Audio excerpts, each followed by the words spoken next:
Hello, dear friends. We are on the eve of the first semi-final in Euro 24. It's a classic. It's Spain-France. Now, it's a game between the most spectacular and the most pragmatic teams.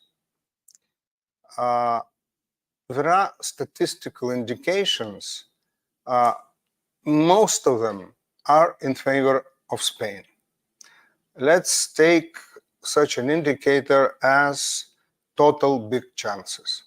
Total big chances means clean chances. It can be 1-1. It can be a very favorable situation in the box, and it excludes goals.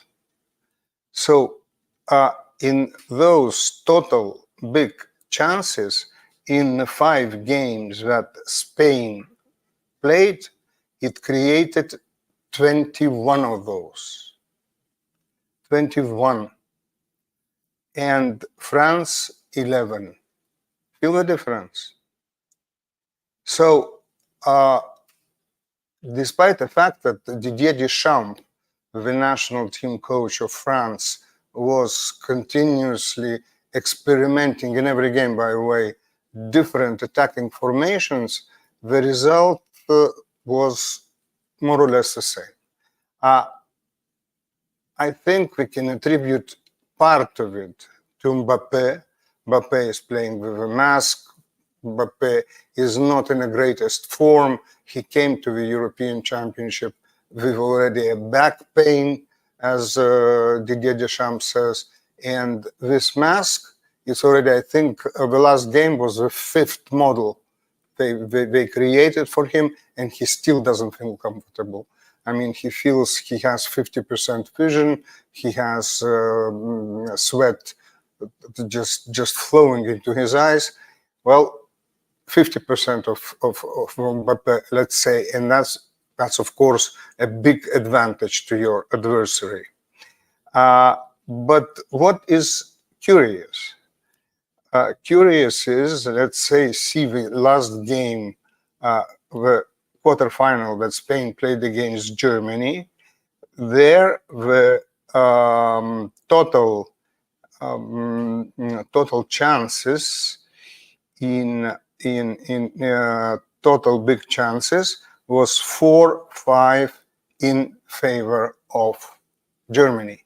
I don't know if that possible penalty in the additional time, which was not awarded after a shot of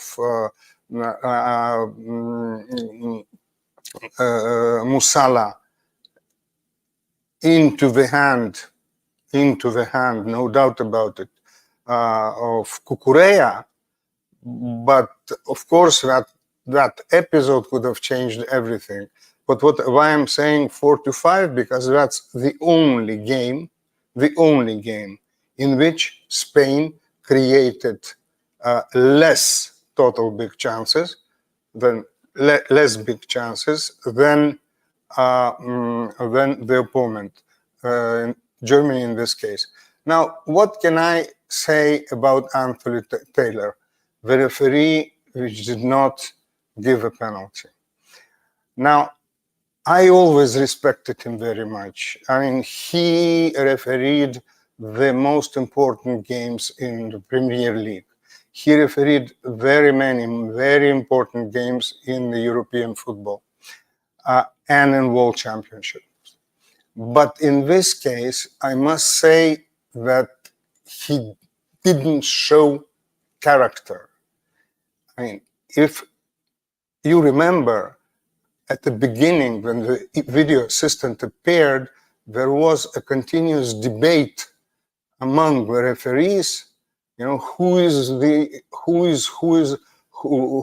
king of a pitch? Who is the chief judge? And basically came to an agreement that the chief judge is a central referee on the field. Not having gone to check the VAR on a part of Taylor, that's, I think, really a lack of character. He didn't want to make a decision. he delegated the decision to the video assistant. And that's really, for me, an indication of lack of character at this given moment, not in general, but at this given moment. He, to my understanding, or to my opinion rather, he did not want to take this responsibility. Now, but France created only 11 big chances in all the games that it played. It created 2 chances against Austria, and Austria created 2 chances, almost goal chances against France, but Austria was one of the surprises of this tournament, and that's not surprising. Netherlands created more than France, 2-1. Poland not. France created 5-2. France, Belgium 1-0. The game finished 1-0 plus clear goal chance had France. Belgium did not. With Portugal, which finished on penalties, as you well remember, it was the most difficult game in the quarterfinals in general of all the games, and Portugal lost on penalties 5-3. I think that now that's again very personal, but we can discuss it. You can write about it. I think that if Roberto Martinez, the coach of Portugal, would have substituted Ronaldo a little bit, substituted Ronaldo at a certain point, maybe at the end of the second half, maybe in the middle of the second half, maybe at the beginning of the second additional time, 15 minutes.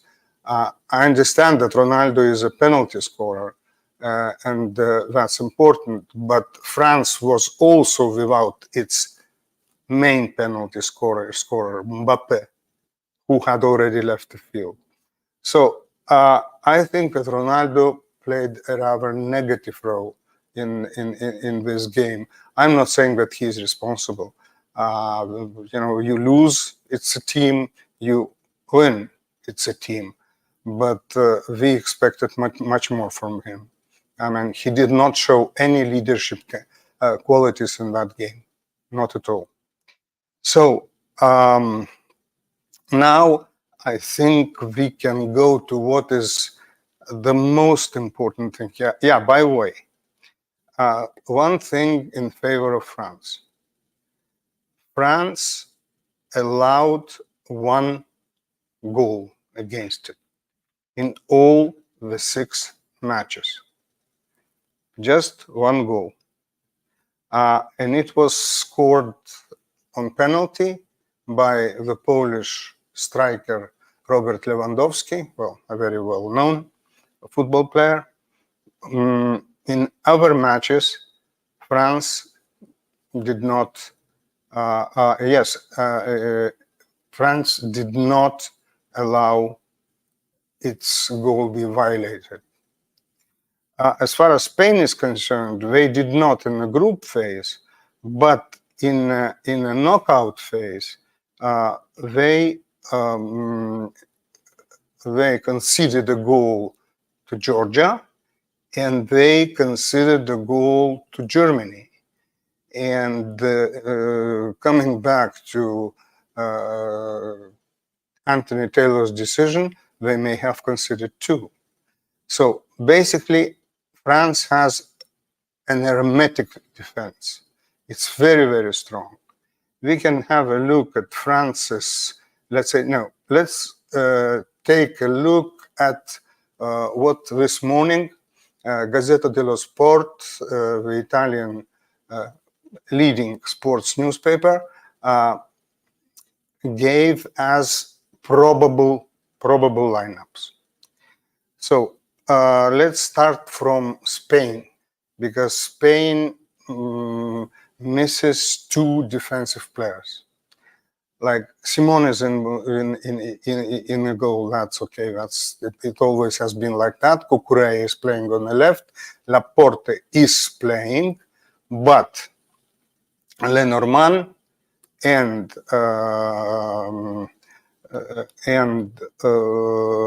Carvajal are disqualified. If we look at this, so the right side of Spain's defense is disqualified. Now, probably, and here I agree with Gazzetta dello Sport, that probably Nacho is going to take a place of Lenormand. Nacho is a very experienced player. He can play left, he can play right, he can play center, he can play flank. But in this case, probably, I say probably, he's going to be playing in the center. But the problem is Jesus Navas. Jesus Navas basically is an attacker, and he's quite quick. He reaches 32.6 kilometers per hour speed, being 38 years old, which is sort of, it's like Ronaldo. He is going to be playing against Mbappe. And Nacho is going to probably in some way help him out. But if Mbappe finds a good evening, well, sort of, it happens that all of a sudden a player forgets about all his trouble. I mean, that's the difference between a great player and just a good player. Mbappe is a great player. He should be decisive today, because if he is not decisive today, well, we are going to say that he hasn't had a successful season. And remember, nobody is considered to be a great player without winning the Golden Ball. Yeah, and Mbappe still has never won a Golden Ball. So as far as midfield is concerned, we know that Pedri is injured until the end of the tournament. He will not play the final if Spain reaches a final. But Dani Olmo is a very, very convincible substitute. He played a wonderful game against Germany. He scored a goal, and he gave the pass sort of into the box, which ended up by a winning goal. Williams and Yamal, well, we already learned how good they are. Yamal is 17 years old. He's a really, I mean, he's very, very young, but he's one of the future great players in Europe and in the world, because he has high speed. His speed reaches now about 33 kilometers and he's very technical. Quite many football experts consider that he is going to move to the position of number 10 sooner or later. And Nico Williams is a fantastic dribbler, and he's very, very fast. He is fast. He reaches almost 35 kilometers per hour speed. So here is France. Not great defense, the usual midfield, and the usual strong attack.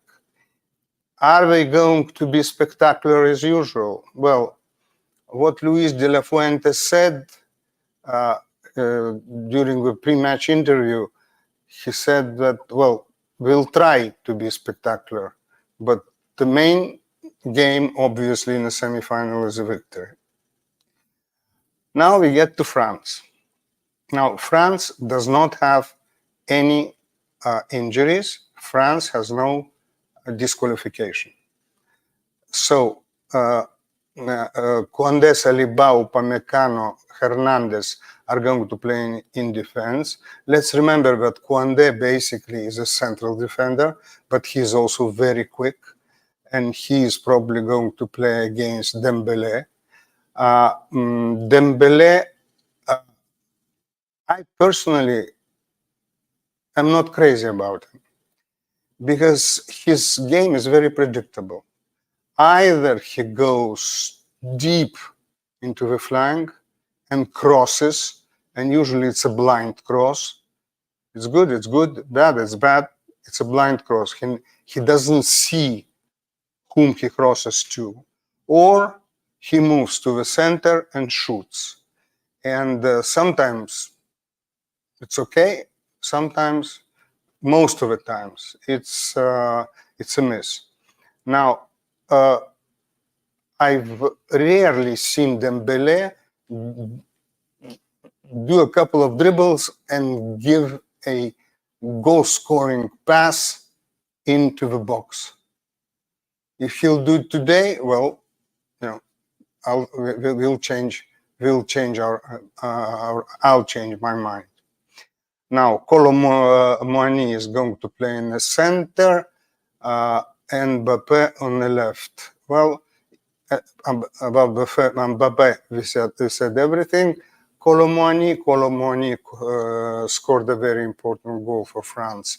Well, he shot Vertonghen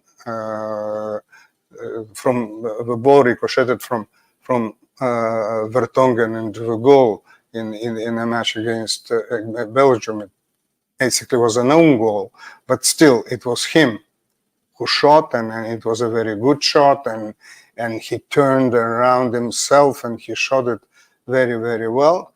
Well, I don't know. I still think that France lacks somebody who can score, how should I say, an ugly goal.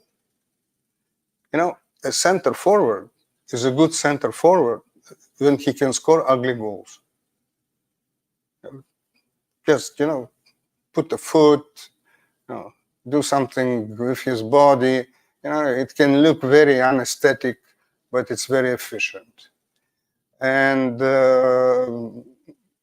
France would have a player like this, but of course he is not anymore young. He played in Milan, well, I would say a 50-50 season, but still in his penalty box, he's very, very, he's dangerous in a sense that defenders never leave him without attention. They never leave him alone. He's always with somebody. I'm talking about Giroud. But Giroud never played in none of the games. So I don't think at this point that Didier Deschamps is considering him as an alternative.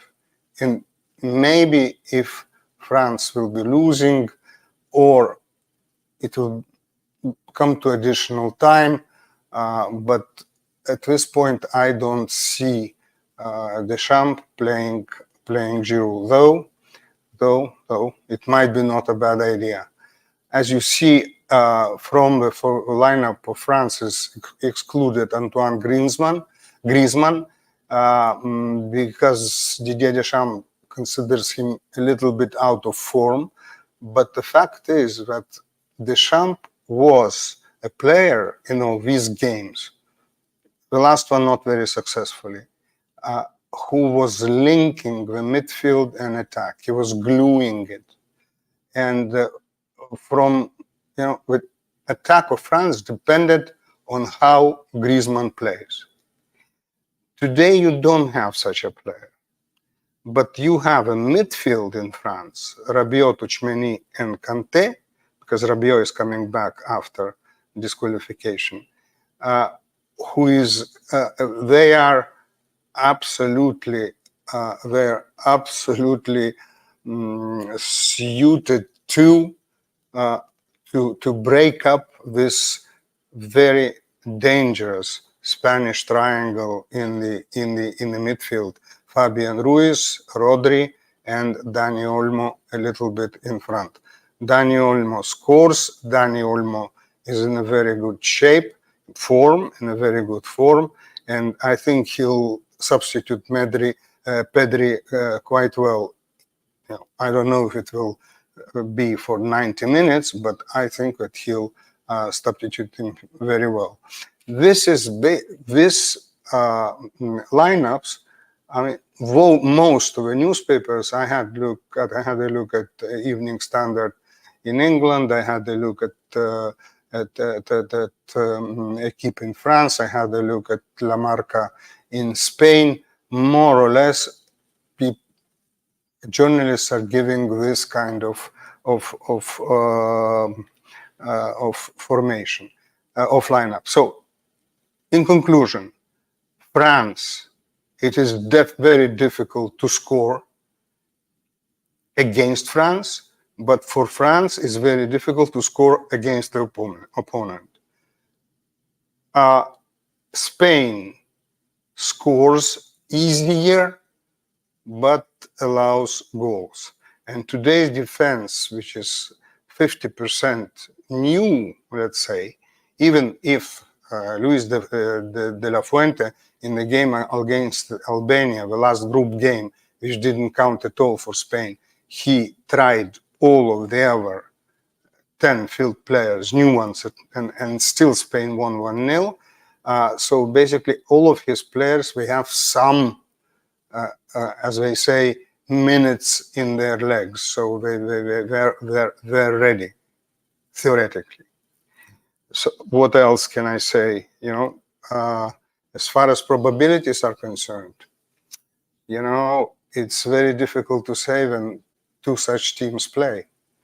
I would say, from what I've seen until now, that Spain is playing really not only spectacular, but it's playing a